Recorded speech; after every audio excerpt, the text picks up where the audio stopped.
요한계시록 4장 6절에서 11절 말씀을 통해서 보좌에 앉으신 하나님이라는 제목으로 하나님 말씀을 함께 나누겠습니다.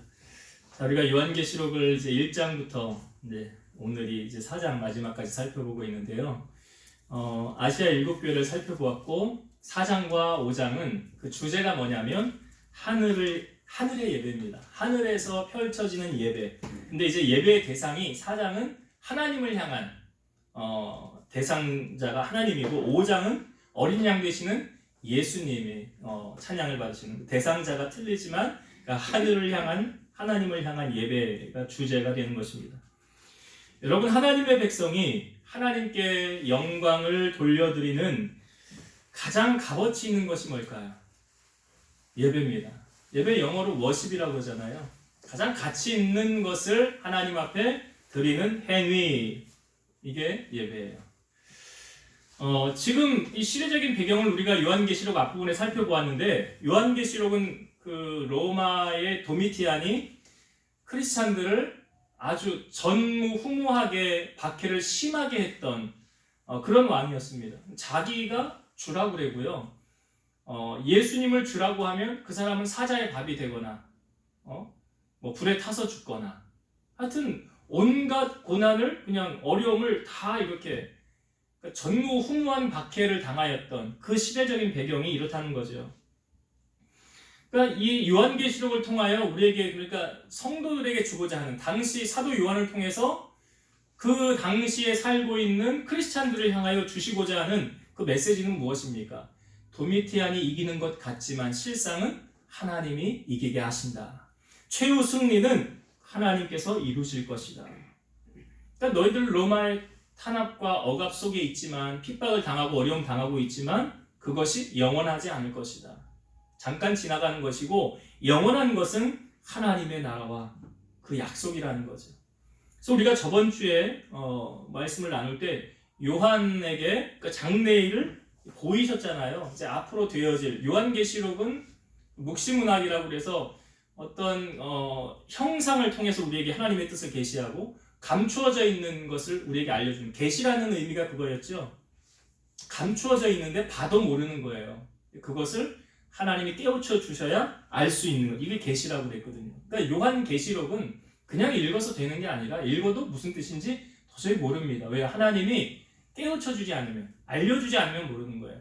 그래서 저도 요한계시록을 공부하면서 저도 공부하죠. 저도 하나님, 나도 알려주셔야 내가 우리 성도들에게 함께 은혜를 나누지 않겠습니까? 그래서 제가 그냥 뭐 잘 아는 구절의 말씀을 설교 준비하는 건 그나마 그래도 좀 쉽지만, 사실 요한계시록을 설교한다는 건 목사님들도 요한계시록을 설교한다? 쉽지 않습니다. 공부를 많이 해야 되고요. 하나님이 깨우쳐 주시고 알려주셔야 돼요. 그래서 제가 받은 은혜, 제가 받은 계시, 하나님이 내게 주시는 그 감동을 여러분들과 함께 나누는 거니까 그냥 허투루 지나치지 마시고 꼭 들으셔서 하나님이 내게 하시는 음성으로 들었으면 좋겠어요. 그래서 우리가 저번 주에 사도 요한에게 장래일을 보이셨던 것처럼 하나님의 사랑하는 자녀들에게 장래일을 하나님이 보여주신다. 그래서 우리가 저번 주에 말씀을 나눌 때 아브라함에게 소돔성을 멸망하기 전에 내가 아브라함에게 먼저 나타내 주었다, 알려주었다는 거죠. 물론 하나님이 심판하기 전에 먼저 알려준 사람 누굽니까? 그것을 대비하도록. 잘 아시죠? 방주를 지은 사람. 노아잖아요. 그러니까 하나님이 노아에게도 내가 물로 심판할 거야, 그러니까 너는 방주를 지어라 라고 미리 알려주신 거잖아요. 그러니까 하나님께서는 사랑하는 자에게 하나님이 행할 일을 보이시고 나타내 주신다는 거예요. 그래서 우리가 하나님의 그 뜻을 더 깊게 깨달아 알아야 된다. 그리고 또 한 가지 나눴던 것이, 말세에 우리가 힘써야 될 것이 무엇이냐. 사도 요한이 하나님의 나라를 어떻게 보게 되었습니까? 성령에 감동되어 그랬어요. 성령에 감동되어. 우리가 말세에 힘써야 할 것은 성령의 충만함이죠. 왜요? 성령의 충만함은 성령께서는 하나님의 깊은 것까지도 통달하신다 그랬어요. 그러니까 하나님의 뜻을 우리가 알고 싶은가? 그러면 그 사람은 뭘 힘써야 될까요? 성령의 충만함을 힘써야 돼요. 그래야 하나님의 무엇을 행하시고 원하시는지 우리가 깨달을 수 있는 거예요. 그런데 이 성령 충만되기 위해서는 영의 일과 육의 일이 항상 부닥긴다고 그랬어요. 그래서 육의 일을 하는 사람은 영의 일이 가로막히고, 그러니까 육의 마음이 빼앗기면, 그래서 주님께서 우리에게 세상의 것에 마음을 빼앗기지 말라 그러잖아요. 육신의 생각은 뭐래요? 로마서 8장에 육신의 생각은 사망이요 영의 생각은 생명과 평안이니라. 그래서 우리가 힘써야 될 것이 영적인 일에 더 힘써야 된다. 우리 저번 시간에 그 말씀을 나누었고요. 오늘 6절부터 11절까지 우선 한 절씩 읽고 그 내용을 먼저 한번 살펴보도록 하겠습니다. 6절 다시 읽을게요. 보좌 앞에 수정과 같은 유리 바다가 있고 보좌 가운데에 보좌 주위에 네 생물이 있는데 앞뒤에 눈들이 가득하더라. 어떻게 보입니까? 성경의 말씀이 6절에 보면 어떤 그 환상으로 지금 사도 바울에게 보여주고 있는데 하나님의 보좌 앞에가 어떤 모습으로 있는지 지금 보여주는 거예요. 그 보좌 앞에 어떻게 수정과 같은 유리 바다가 있고 그랬죠. 수정과 같은 유리 바다가 있다. 이 유리 바다라는 것은 사실 유리가 바다가 될 수는 없는 거잖아요. 표현이 상징이거든요. 어떤 상징을 담고 있냐면 보좌에서 베푸신 넓고 빛나는 장면의 장엄성과 또 하나님 앞에서 모든 것이 밝히 드러나게 될 것이다. 유리가 여러분 투명하잖아요. 다 보이지 않습니까? 그런 것처럼 우리의 모든 것이 하나님 앞에 밝히 다 드러난다. 그러니까 우리가 주님 앞에 섰을 때 벌거벗은 것처럼 우리가 하나님 앞에 가릴 수 있는 것이 아무것도 없더라. 여러분 사람의 눈은 얼마든지 가릴 수 있죠. 그 사람 한 사람 속이는 거야. 뭐 얼마든지 마음만 먹으면 할 수 있습니다. 그런데 하나님의 눈은요 가릴 수가 없죠. 그래서 요셉이 그 보디발의 집에 갔을 때 보디발의 아내가 유혹했을 때 요셉이 한 말이 무엇입니까? 이 주인이 나에게 다 맡겼는데요 한 가지 맡기지 않은 게 있습니다. 그 당신입니다. 보디발의 아내 당신입니다. 근데 내가 어떻게 하나님 앞에 범죄해서 내가 하나님께 죄를 지을 수가 있겠습니까? 요셉의 시각에는 누가 보였습니까? 하나님이 보인 거예요. 그러니까 사람은 얼마든지 속여요. 그러니까 보디발도 요셉이 마음만 먹으면 속일 수 있는 거예요. 당신하고 나하고 입만 맞추자. 그리고 내가 여기 사실 보디발의 모든 재산은 누가 관리했습니까? 요셉이 관리했잖아요. 주인이 요셉에게 맡긴 거 거들떠 보지도 않았다고 그랬어요. 그러니까 요셉이 맘만 먹으면 비자금 충분하게 숨길 수 있고요. 그 주인 몰래 자기가 하고 싶은 거 다 할 수 있는 거예요. 그럼에도 불구하고 요셉이 그렇게 하지 않은 이유가 뭐냐면 코람데오의 신앙이 있었더라. 코람데오가 뭐야? 하나님 앞에서. 나의 신앙이 사람 앞에서의 신앙이 아니에요. 여러분 우리가 기도를 해도 예수님께서 우리에게 기도를 이렇게 하라고 가르쳐 주셨어요. 어떻게? 너는 골방에 들어가. 은밀한 중에 보시는데 하나님께 뭐하라? 기도하라. 은밀히 보시는 너의 아버지께서 갚으시리라. 근데 서기관과 바리새인들은 어떻게 기도했어요?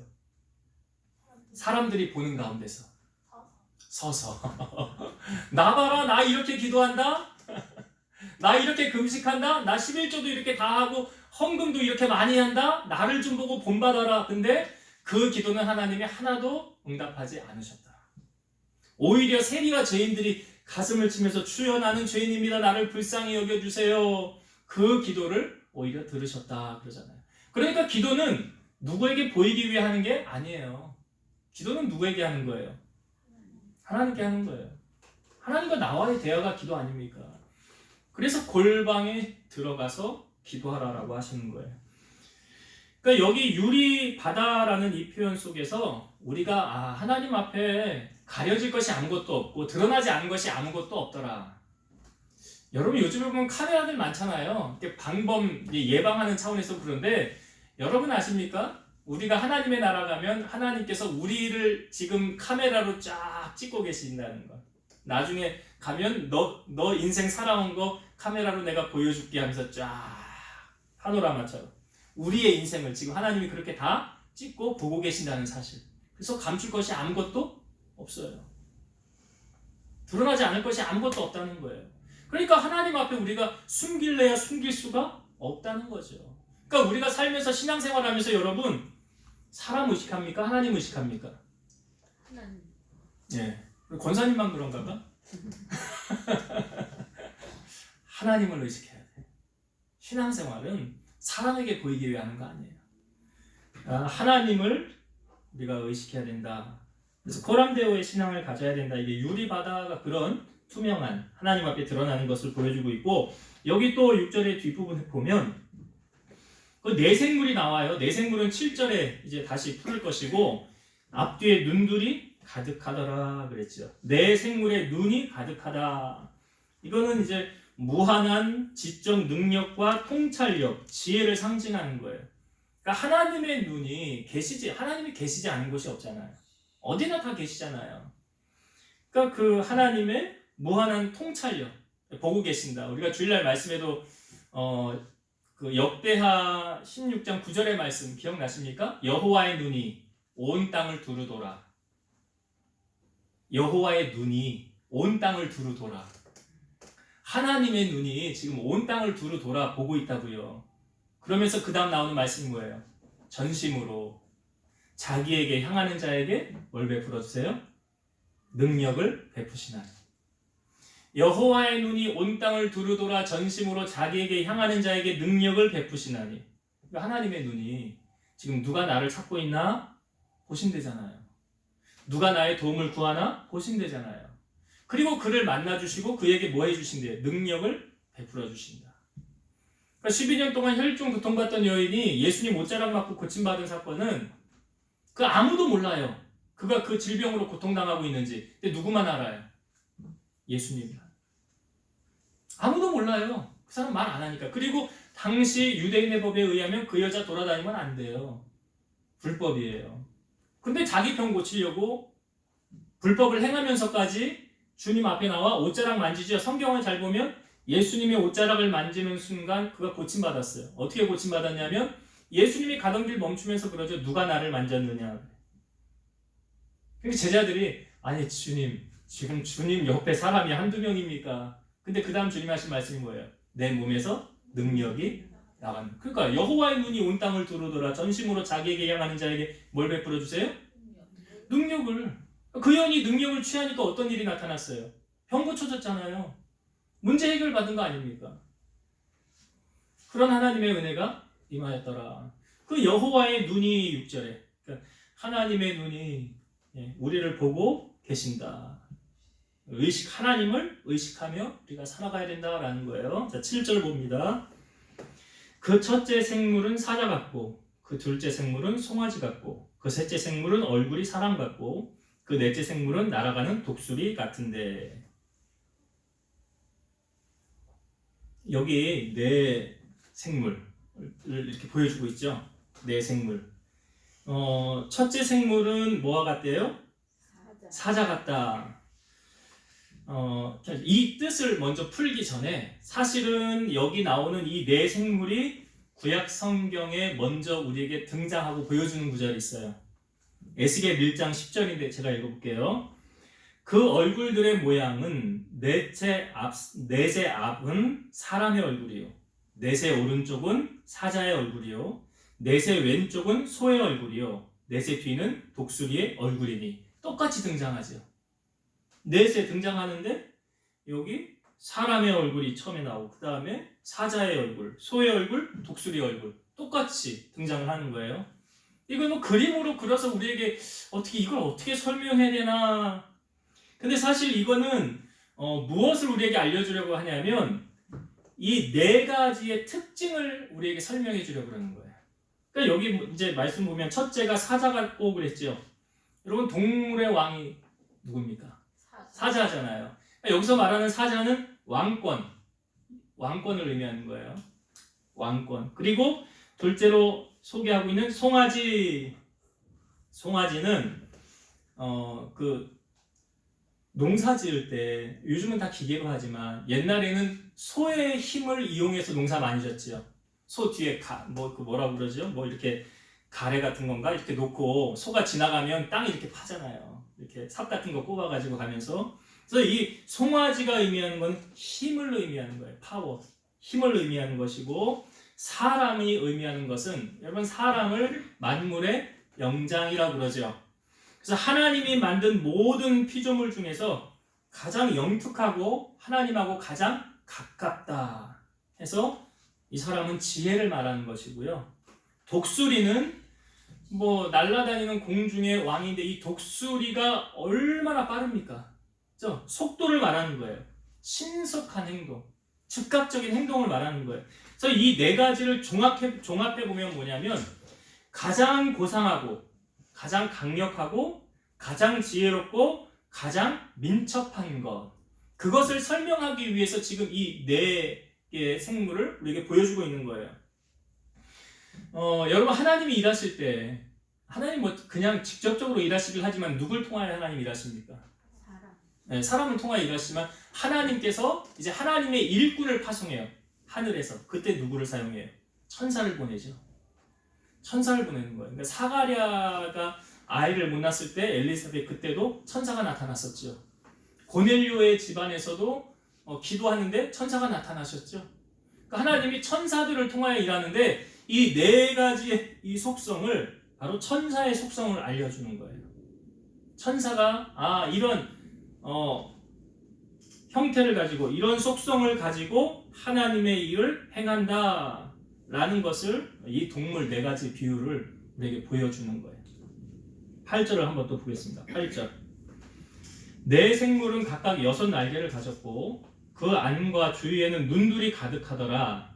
그들이 밤낮 쉬지 않고 이르기를 거룩하다 거룩하다 거룩하다 주 하나님 곧 전능하신 이요 전에도 계셨고 이제도 계시고 장차 오실 이시라 하고.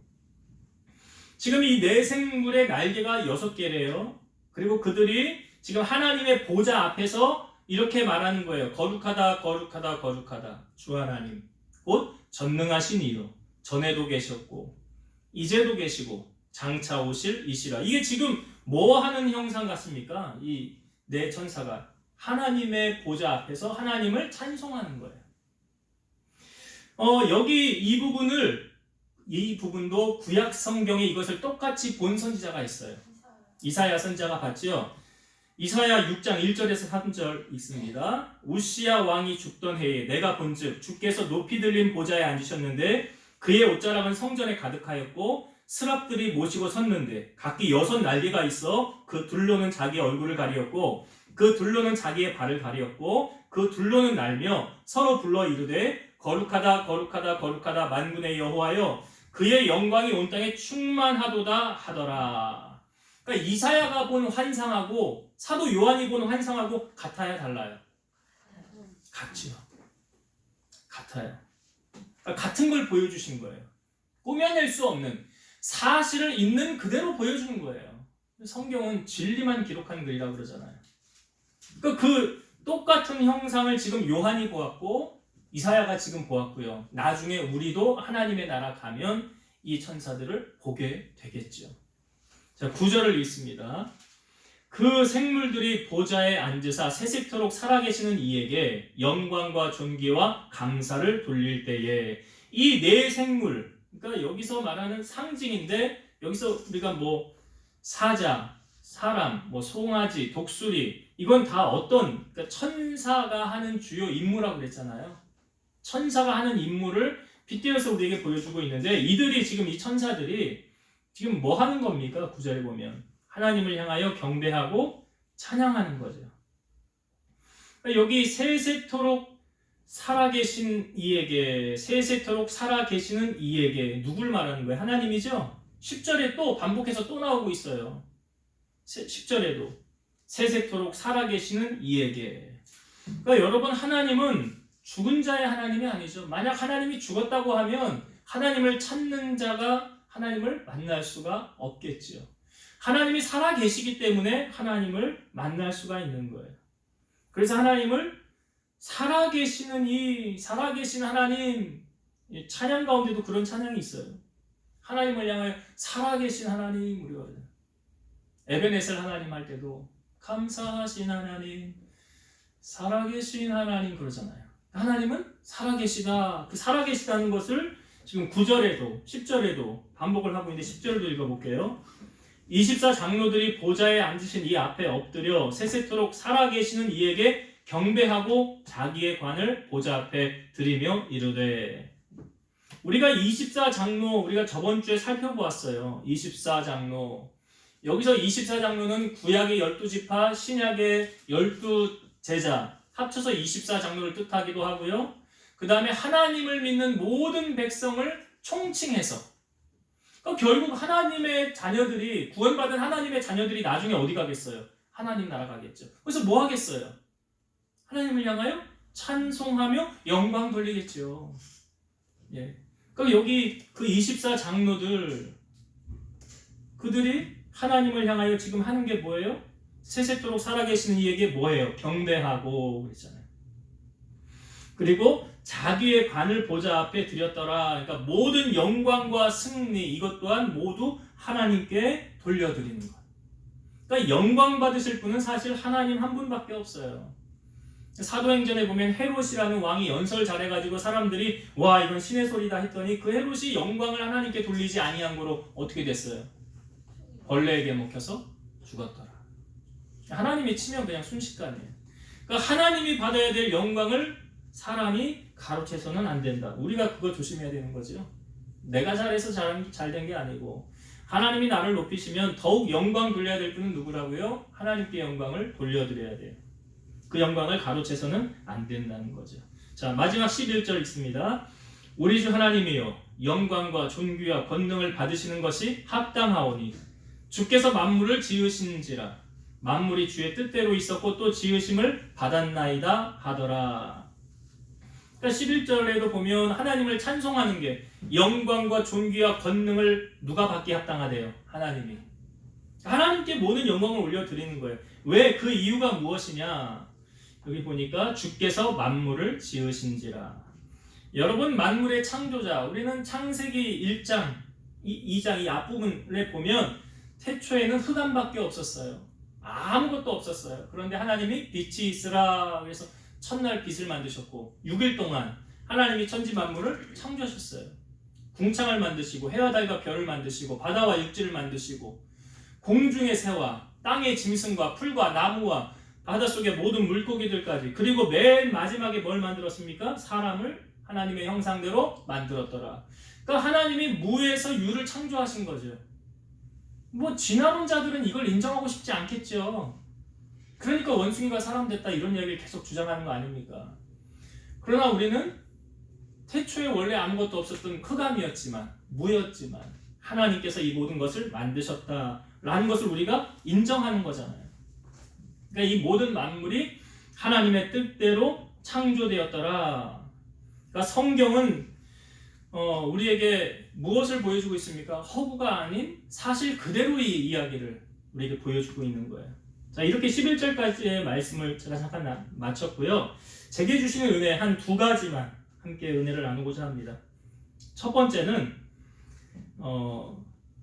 성경은 허구가 아닌 사실 그대로의 하나님의 말씀이다. 그래서 반드시 이루어진다. 그 반드시 하나님의 말씀대로 이루어지는데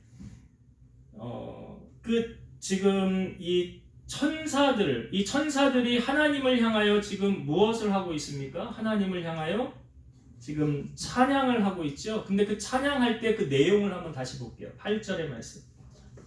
8절. 8절 그냥 다시 볼게요. 내 생물은 각각 6날개를 가졌고 그 안과 주위에는 눈들이 가득하더라. 그들이 밤낮 쉬지 않고 이르기를. 한번 여기서부터 같이 봅시다. 시작. 거룩하다 거룩하다 거룩하다 주 하나님 곧 전능하신 이여 전에도 계셨고 이제도 계시고 장차 오실 이시라 하고, 하나님께 거룩하다라고 찬양을 돌렸으며 그 다음에 여기 거룩하다 거룩하다 거룩하다 그 다음에 주 하나님 곧 전능하신 이여, 여기 전에도 계셨고, 그러니까 아무것도 없는 흑암 중에도 하나님은 계셨죠. 전에도 계셨고, 그걸 말하는 거예요. 태초에 아무것도 없었을 때도 하나님은 존재하고 계셨다는 거예요. 전에도 계셨고 또 이제도 계시고, 이제도 계시죠. 하나님은 계시지 않은 것이 없고, 그 다음에 장차 오실 이시라. 장차 오실 이시라. 여러분, 우리가 이 땅에 살면서 꼭 대비하고 살아야 될 게 있어요. 여러분, 이 땅에 발을 디디고 살면서 뭘 대비하고 살아야 되느냐? 데살로니가전서 5장 1절과 2절 형제들아 때와 시기에 관하여는 너희에게 쓴 것이 없음은 주의 날이 밤에 도둑같이 이룰 줄을 너희 자신이 자세히 알기 때문이라. 주님의 날이 어떻게 임한대요? 밤에 도둑같이. 도둑이 예고하고 도둑하러 갑니까? 아니죠. 예고 없이 갑니다. 데살로니가전서 5장 6절 그러므로 우리는 다른 이들과 같이 자지 말고 오직 깨어 정신을 차릴지라. 깨어 정신을 차릴지라. 주님이 다시 오실 것을 깨어 있으라 라고 말하고 있는 거예요. 마태복음 24장 37, 39절 예수님이 하신 말씀이에요. 노아의 때와 같이 인자의 임함도 그러하리라. 인자는 예수님이죠. 근데 지금 마태복음 24장은 예수님이 아직 십자가 지시기 전이에요. 살아계실 때 하신 말씀이에요. 그러니까 제자들은 예수님이 이 무슨 말인지 이해조차 못했을 거예요. 나중에 주님이 부활하시고 난 다음에야, 승천하시고 난 다음에야 주님이 그때 이 말씀을 이래서 한 거구나. 우리는 지금 주님께서 승천하시고 하나님 보좌 우편에 계신 걸 알아요. 그 안 상태에서 우리는 이 말씀을 나눈 거예요. 다시 볼게요. 노아의 때와 같이 인자의 임함도 그러하리라. 홍수 전에 노아가 방주에 들어가던 날까지 사람들이 먹고 마시고 장가들고 시집가고 있으면서 홍수가 나서 그들을 다 멸하기까지 깨닫지 못하였으니 인자의 임함도 이와 같으리라. 그러니까 노아가 방주를 질 때 방주를 보면서 사람들이 무슨 생각했어요? 저 정신 나갔어. 저 노아 정신 나갔어. 무슨 비가 온다고 저렇게 산꼭대기에다가 큰 배를 짓고 난리야. 여러분 노아 배 짓는데 몇 년 걸렸는지 아세요? 120년이요. 그러니까 120년 동안 뭐 했다는 거예요? 시간을 준 거예요. 회개할 시간, 하나님 앞에 돌아올 시간. 그러니까 노아의 때와 같이 주님이 오실 날도 세상 사람들에게 이제 주님 이제 얼마 남지 않았어 오실 때 왜 깨어 있어야 돼? 주님 맞을 준비해야 돼. 그럼 세상 사람들이 너나 잘 믿어. 너나 똑바로 믿어. 그래 너나 믿고 천국 가라. 아니 예수님이 그렇게 지금 말씀하시잖아요. 노아의 때와 같이 인자의 임함도 그러하리라. 마태복음 24장 42절 그러므로 깨어있으라. 어느 날에 너희 주가 임하는지 너희가 알지 못함이니라. 그래 알면은 대비하고 있으면 되죠. 근데 알아요 몰라요? 오직 아버지만 아시면 되잖아요. 아무도 몰라요. 마태복음 24장 44절 그러므로 너희도 준비하고 있으라. 생각하지 않은 때에 인자가 오리라. 생각하지 않은 때. 사람들은 살면서 퇴직 준비, 노후 준비, 나 이제 먹고 살 준비, 나 이제 살아야 될 집 준비, 이런 거 준비 잘 합니다. 그런데 정말로 다시 이 땅에 임하실 그 주님 맞을 준비는 하고 있습니까? 열처녀의 비유 잘 아시죠? 이렇게 신랑 맞을 준비를 하고 있는데 이 5처녀가 기름이 떨어졌어요. 그러니까 옆에 있는 처녀 우리 기름 좀 나눠줘라. 안 돼. 모자라. 너 가서 사와. 기름을 사러 갔어요. 그 사이에 주인이 와서 신랑이 와서 이 처녀들을 데리고 갔어요. 그리고 밖에서 이제 문을 두드리는 거예요. 그 미련한 5처녀가 기름 등불 사왔으니까 문 열어달라고. 주여 주여 우리에게 열어주셔서. 그때 주인이 뭐라고 그러는지 알아요? 내가 너희를 알지 못하노라. 내가 너희를 알지 못하노라. 성경은 말하는 그런즉 깨어있으라. 그날과 그때는 너희가 알지 못하느니라. 우리가 바빠하면서 세상에 마음 빼앗겨서 살고 구름 타고 다시 오실 주님 맞을 준비를 하지 않는다면 우리도 이 미련한 5처녀처럼 이런 결과를 맞을 수 있다는 거예요. 그래서 우리가 꼭 구원의 확신을 가지고 이 땅에 살아야 돼요. 나는 오늘 죽어도 천국 간다라는 구원의 확신이 있어야 돼요. 골로새서 3장 1절과 2절 그러므로 너희가 그리스도와 함께 다시 살리심을 받았으면 위의 것을 찾으라. 거기는 그리스도께서 하나님 우편에 앉아 계시느니라. 위의 것을 생각하고 땅의 것을 생각하지 말라. 위의 것을 찾으라 그랬어요. 위의 것을 찾으라. 그 하나님 보좌 우편에 그 주님을 찾으라.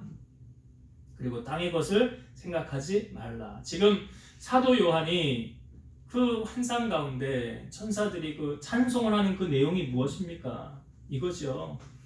전에도 계셨고 이제도 계시고 장차 오실 하나님, 장차 오실 주님.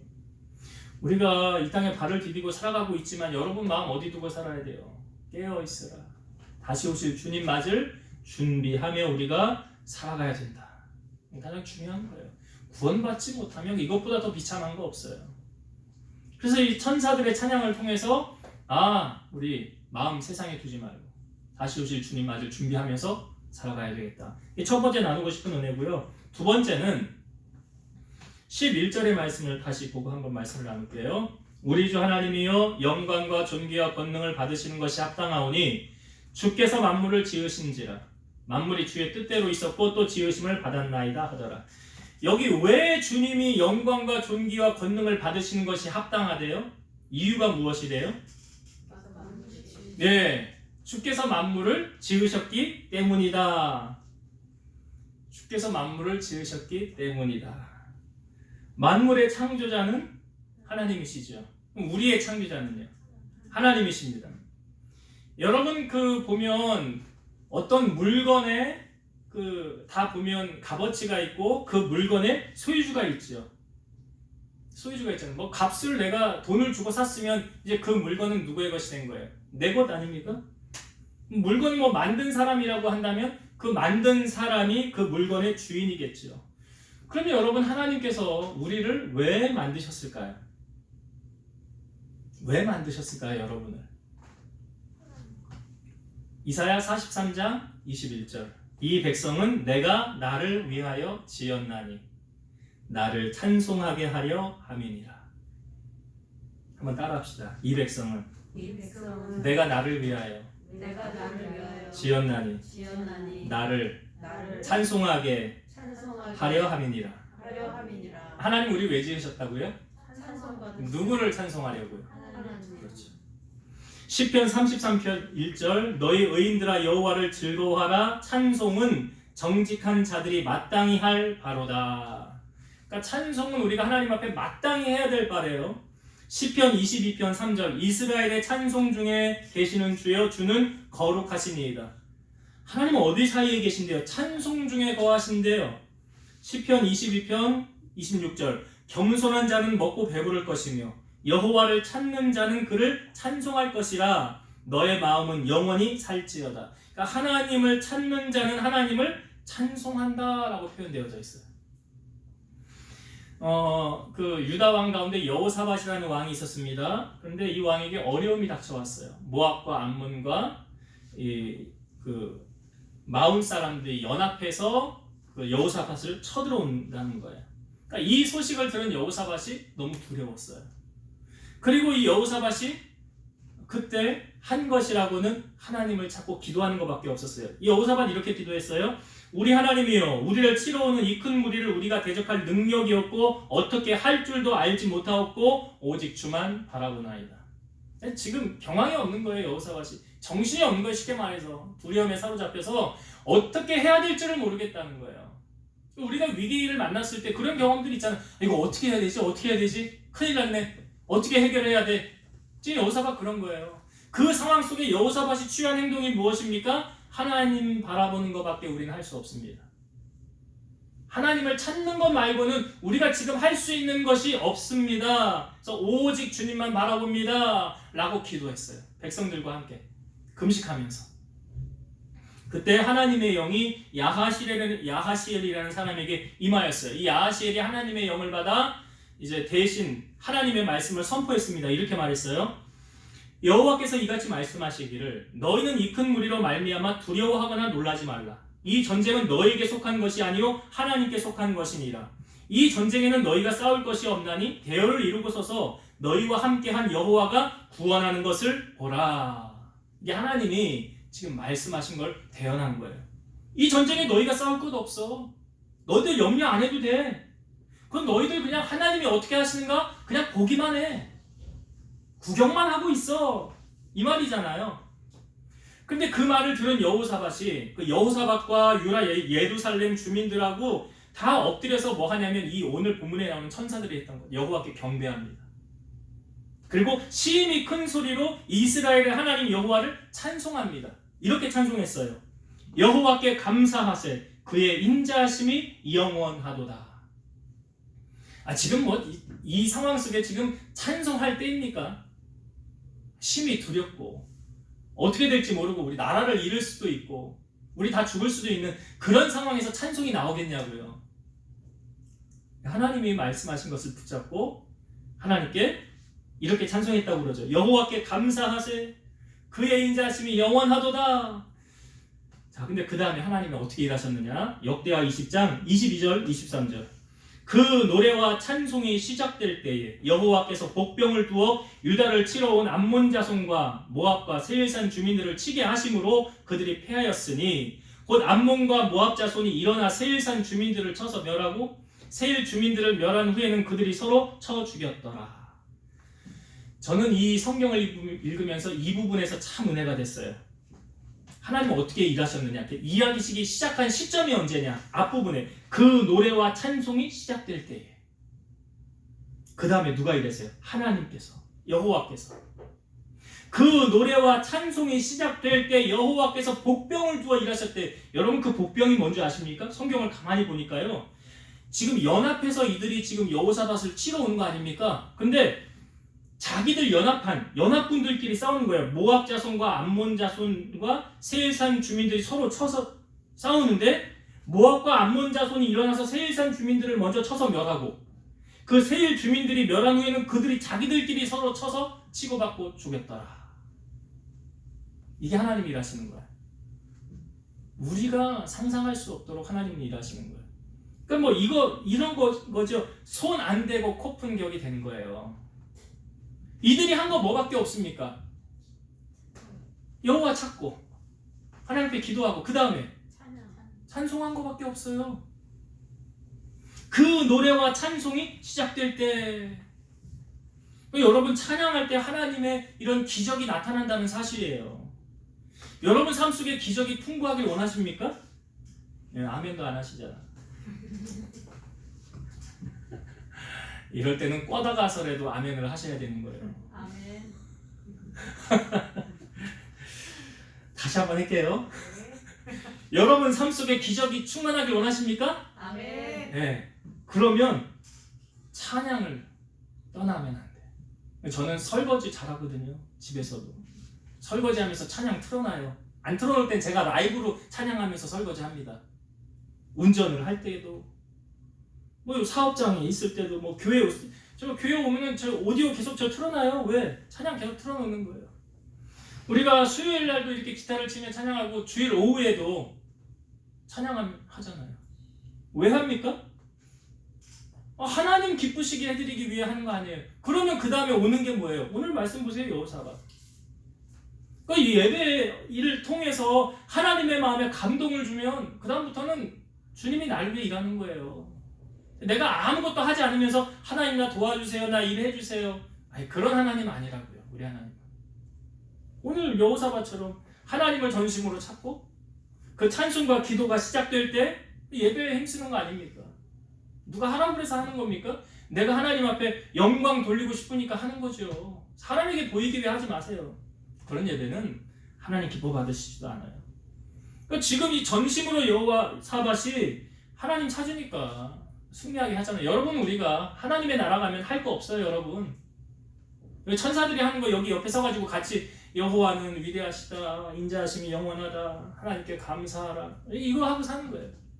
영원히 하나님의 나라에서 즐거워하고 기뻐하게 사는 거예요. 그거 지금 이 땅에 살아가면서 우리가 예습하는 거예요. 예습.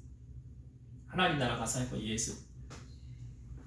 그래서 오늘 이 말씀 속에서 이 천사들이 하나님을 향하여 함께 전심으로 찬양했던 것처럼 우리가 그렇게 이 땅 가운데 발을 디디고 사는 동안 그렇게 하나님이 기뻐하신 대로 산다면 하나님의 놀라운 은혜와 기적을 우리는 맛보게 될 줄로 믿습니다. 자, 말씀을 정리하고 마치겠습니다. 오늘 4장은 하늘의 예배, 하나님을 향한 예배, 천사들을 통해서 영광 받으시는 하나님. 그러니까 지금 핍박과 박해 속에 있는 이 로마의 탄압 속에 어려움을 당하고 있는 이들을 향하여 결국은 하나님이 승리하게 할 것이고 너희들의 탄압이 영원하지 않을 거야. 너희들 이 하나님의 나라, 이 하늘나라에서 영원히 나와 함께 기쁘고 즐거워할 거야 라는 소망을 주는 거거든요. 이 땅에 살아가는 동안 지금 힘들고 어렵다 할지라도 영원하신 하나님, 결국 최후 승리 얻게 하시는 그 하나님을 바라보면서 다시 오실 주님을 우리가 늘 기대하고 소망하고 살아야 되고요.